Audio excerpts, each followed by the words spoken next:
సెలవు తీసుకుంటున్నారు మేడం. గౌరవ సభ్యులు ఉమ్మా ఇజ్రాయిల్ గారు.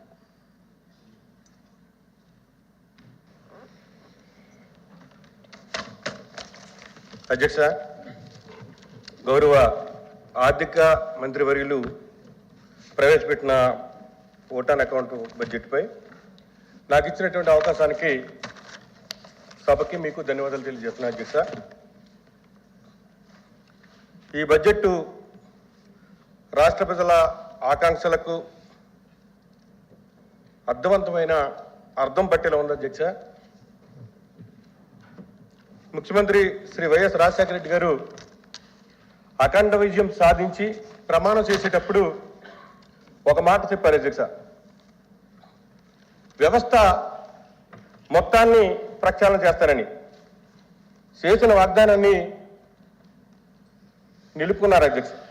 అంతేకాక మేనిఫెస్టోను పవిత్రగనగా భావించి ఇచ్చిన వాగ్దానాలను 99% అమలు చేసిన ఏకైక ముఖ్యమంత్రి గౌరవ శ్రీ వైఎస్ జగన్మోహన్ రెడ్డి గారు అధ్యక్ష. అలా అనటంలో ఎంత మాత్రమో అతిశయోక్తి లేదని మీకు తెలియపరుస్తున్నారు అధ్యక్ష. ఎన్నికల ప్రణాళికలో చేసిన వాగ్దానాలకు ప్రాధాన్యతనిస్తూ గత 4 ఏళ్లలో ప్రవేశపెట్టిన బడ్జెట్ మాదిరిగానే రాబోయే 3 నెలల కాలానికి ప్రవేశపెట్టిన ఓటాన్ అకౌంట్ బడ్జెట్ అన్ని రంగాలకు ప్రాధాన్యతనిచ్చి ఇచ్చింది అధ్యక్ష. వైద్యం, విద్య, మహిళా సాధికారత, వ్యవసాయం, సామాజిక సంక్షేమాలకు ప్రాధాన్యతనిచ్చి సమాజంలో అన్ని వర్గాల పట్ల ప్రభుత్వ బాధ్యతను బడ్జెట్లో ప్రతిబింబించారు అధ్యక్ష.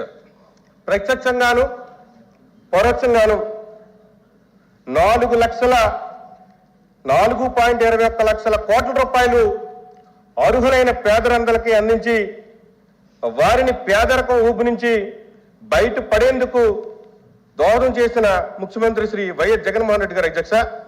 ఇది చరిత్రలో నిలిచిపోతారనడానికి ఏమాత్రం సందేశం లేదు అధ్యక్ష. మహిళలు రాజకీయ రంగంలో ఇచ్చిన ప్రాధాన్యత, ఎస్సీ ఎస్టీ మైనార్టీల సంక్షేమం కోసం కృషి శిరస్మరణీయం అధ్యక్ష. విద్యారంగంలో ప్రభుత్వం తీసుకొచ్చిన గొప్ప విప్లవాత్మక మార్పులు పచ్చ మీడియాకు కనపడనప్పటికీ కూడా ప్రపంచం మొత్తం గుర్తించింది అధ్యక్ష. ప్రజల మేలు కోసం ఎంత గొప్ప పని చేసినా సరే విమర్శించడమే పనిగా పెట్టుకున్న తెలుగుదేశం పార్టీ, ఆ నాయకులు ఎంత విషప్రసారం చేసిన అధ్యక్ష ప్రజలెవరూ నమ్మట్లేదు అధ్యక్ష. నిన్నగాక మొన్న కాళ్ళు చేతులు లేని విభిన్న ప్రతిభావంతుడు, ప్రపంచ ప్రఖ్యాత మోటివేషన్ స్పీకర్ నిక్కు పుజిసిక్కు మన రాష్ట్రానికి వచ్చారు అధ్యక్ష. వారు వచ్చేమన్నారంటే అధ్యక్ష, విద్యారంగంలో దేశానికి ఆంధ్రప్రదేశ్ రోడ్డు మోడల్ అని ప్రశంసించారు అధ్యక్ష. ఆ విషయాన్ని ఈ సభ దృష్టికి నేను తీసుకువస్తున్నాను అధ్యక్ష. ఇంగ్లీష్ మీడియం, అమ్మఒడి వంటి మంచి నిర్ణయాలు తీసుకున్న శ్రీ ముఖ్యమంత్రి శ్రీ జగన్ గారికి తనకు స్ఫూర్తి అని నిక్కు సిక్కు అన్నారంటే అధ్యక్ష, మన ముఖ్యమంత్రి గారిని ఈ ప్రపంచంలో ఈ దేశాలన్నీ ఎలా కొనియాడుతున్నాయో ఒకసారి మనందరం కూడా అర్థం చేసుకోవాలని మనం చేస్తున్నాం అధ్యక్ష. అమ్మఒడి కింద 43 లక్షల మంది మహిళలకు లబ్ధి చేకూర్చి విద్యాదీవెన కింద 11,907 కోట్ల రూపాయలు ఖర్చు చేసిన ఘనత మన ప్రభుత్వానికి అధ్యక్ష.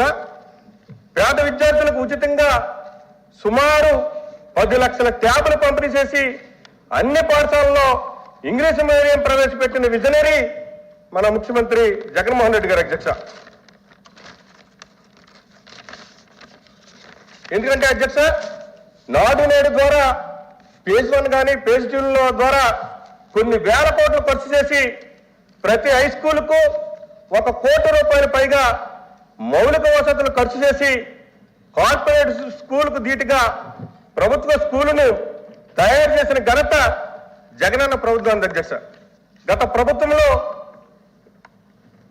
గాడిద ముఖాన్న బూడిద పూసినట్లు స్కూల్ బిల్డింగులకు రంగులు కూడా సరిగ్గా వేసేవారు కాదు అధ్యక్ష. వారి ప్రభుత్వంలో కార్పొరేట్ స్కూల్ను ప్రోత్సహిస్తూ నారాయణ వంటి వారితో వ్యాపారం చేయించేవారు అధ్యక్ష. పేద బలహీన వర్గాల వారికి ఇంగ్లీష్ మీడియం మీద అందకూడదని చంద్రబాబు న్యాయకోటికి వెళ్ళిన లెక్క చేయకుండా ప్రతి పేద బలహీన మైనారిటీ వర్గాల వారికి ఇంగ్లీష్ మీడియంలో చదివి ప్రపంచ స్థాయిలో పోటీ పడేలా చేసిన ఘనత వైఎస్ జగన్మోహన్ రెడ్డి గారు అని చెప్పేసి ఈ సందర్భంగా తెలియజేస్తున్నారు అధ్యక్ష. చంద్రబాబు గారు ముఖ్యమంత్రిగా ఉన్నప్పుడు అధ్యక్ష తెలుగుదేశం పార్టీ కార్యకర్తలు జన్మభూమి కమిటీల పేరుతో ప్రజలు కాల్చుకుతున్నారు అధ్యక్ష. ప్రజల్ని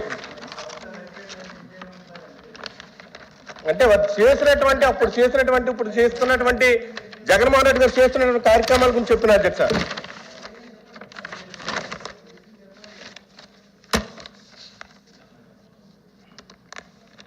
అధ్యక్ష ప్రతి పనికి కూడా అప్పుడు రేటు కట్టి వచ్చారు అధ్యక్ష. మన పరిపాలన అధ్యక్ష ఏ విధమైన లంచానికి తావలేదు అధ్యక్ష. మధ్యవర్తులకు ప్రమేయం లేకుండా పార్టీకి ప్రజల్లో విశ్వసనీయత పెరిగేలా ముఖ్యమంత్రి గారు చేపట్టిన చర్యలు జగద్విదితం అధ్యక్ష. అర్హులే ప్రాతిపదికగా పారదర్శక పాలన ప్రతి గ్రామంలోనే అందుబాటులోకి వచ్చి వైఎస్ఆర్సీపీ కార్యకర్తలను ఉత్తేజితం చేస్తున్నాయి అధ్యక్ష. అందుకనే సూత్రం అధ్యక్ష జగన్మోహన్ రెడ్డి గారు మన ముఖ్యమంత్రి గారు ఎక్కడికి వెళ్ళినా కెరటాలుగా ప్రజలు తరలి వస్తున్నారంటే వారు చేస్తున్నటువంటి సంక్షేమం కానీ వారు చేస్తున్నటువంటి అభివృద్ధి కానీ వారికి ఉన్నటువంటి విజన్ మీద ప్రజలకు పూర్తిగా నమ్మకం ఉందని చెప్పేసి తెలియబడుతున్నారు అధ్యక్ష. మన ముఖ్యమంత్రి గారు అధ్యక్ష తన పరిపాలనలో మరి గతంలో చూసాం అధ్యక్ష చంద్రబాబు నాయుడు గారి పరిపాలన ఎస్సీలుగా ఎవరైనా పుట్టాలా అని కోరికని అపహాస్యం చేసిన సందర్భంలో ఈరోజు దళితులు యాసించే వారికే కాకుండా శాసించే విధంగా మరి ఉండాలని ఆ వర్గాల వారికి ఆత్మగౌరవాన్ని పెద్దపీట వేసినటువంటి గొప్ప మనసున్న మంచి వ్యక్తి అని చెప్పేసి సందర్భంగా మనం చేస్తున్నాను అధ్యక్ష. ఏదో సినిమాలో చెప్పినట్లుగా కొండ మీద అమ్మవారు కొండ కింద కమ్మవారనే పదవాడారు అధ్యక్ష. కానీ ఇప్పుడు జగన్మోహన్ రెడ్డి గారు వచ్చిన తర్వాత అప్పుడే సినిమాలో చెప్పారు అధ్యక్ష. ఒకసారి సినిమా చూడండి అధ్యక్ష. అయ్యా ఇకపై కొండ కింద 206 అడుగుల ఎత్తులో డాక్టర్ బాబాసాహెబ్ అంబేద్కర్ గారి యొక్క విగ్రహావిష్కరణ చేసి ముఖ్యమంత్రి గారు అంబేద్కర్ విగ్రహావిష్కరణ సభలో అన్నట్లు స్టాట్యూ ఆఫ్ లిబర్టీ అంటే అమెరికా గుర్తుకొస్తుంది అధ్యక్ష. ఇకపై స్టాట్యూ ఆఫ్ సోషల్ జస్టిస్ అంటే అధ్యక్ష విజయవాడ గుర్తుకొచ్చేలాగా మన జగన్మోహన్ రెడ్డి గారు మరి ఈరోజు రూపొందించారు అధ్యక్ష అంట. వారిని ఖచ్చితంగా కొనియాడవలసిన అవసరం ఉందని చెప్పి సందర్భంగా తెలియపరుస్తున్నారు అధ్యక్ష. విగ్రహ నిర్మాణాన్ని రికార్డు స్థాయిలో పూర్తి చేసి విజయవాడలో సామాజిక చైతన్య వాడగా మార్చారు అధ్యక్ష. ఇది చరిత్ర అధ్యక్ష. దీనిని ఎవరు కూడా అధిగమించలేరని చెప్పేసి నేను తెలియపరుస్తున్నాను అధ్యక్ష. దళితులందరితో పాటు దళితులే కదా అధ్యక్ష దళితులందరితో పాటు అణగారిన ప్రజలను ఒక్క తాటిపై నిలిపి సామాజిక న్యాయ మహాశిల్పంగా డాక్టర్ బాబాసాహెబ్ అంబేద్కర్ మహాప్రతిమ స్ఫూర్తినిస్తున్న అధ్యక్ష మన విజయవాడలో. మరి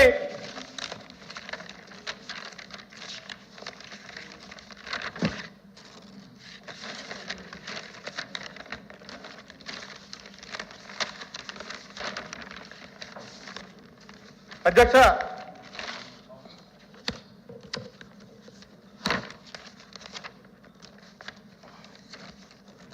వైఎస్ జగన్మోహన్ రెడ్డి గారు ప్రజలందరూ అనుకుంటున్నారు అధ్యక్ష వైఎస్ జగన్మోహన్ రెడ్డి గారు తమ కోసం ఉన్నాడని తమ బాధలు వింటాడని పరిష్కరిస్తాడని రాష్ట్రంలో ప్రజలు నమ్ముతున్నారు అధ్యక్ష. వారి ఆశలకు అద్దం పట్టేలా ఉన్న బడ్జెట్ ఓటాన్ అకౌంట్ బడ్జెట్ కు సంపూర్ణ మద్దతు పలుకుతున్నాను అధ్యక్ష. ఈ అవకాశం ఇచ్చినటువంటి మీకు కృతజ్ఞతలు తెలియజేస్తున్నాను అధ్యక్ష. గౌరవ సభ్యురాలు శ్రీమతి వరదు కళ్యాణి గారు.